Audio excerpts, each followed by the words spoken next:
భగవంతుణ్ణి స్మరణలో పెట్టుకున్నవాడెవడో వాడు తృణావర్తుణ్ణి గెలవగలడు.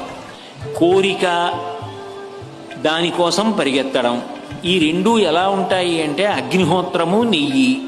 అగ్నిహోత్రంలో మీరు నీరులా ఉంది కదా అని నెయ్యి పోశారనుకోండి, ఆ నెయ్యి చేత అగ్నిహోత్రం ఇంకా వృద్ధి అయిపోతుంది తప్ప ఆరదు.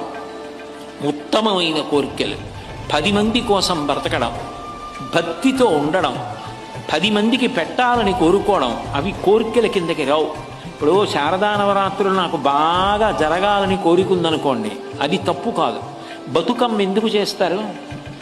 బతుకమ్మ అన్న పండగ చేయడానికి కోరిక, దాని వెనక ఉన్నటువంటి ప్రధాన సిద్ధాంతం ఏమిటో తెలుసా? బతుకమ్మ అంటే అమ్మా నన్ను బ్రతికించమ్మా అని.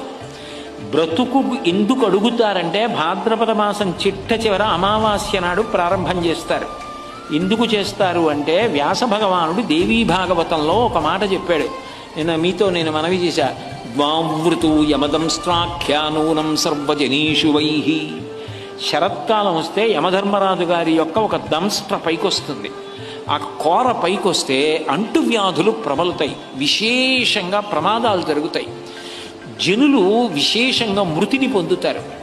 అలా కాకుండా ఉండాలి అంటే ప్రతి ఊరికి కూడా అధిష్టాన శక్తి ఉంటుంది.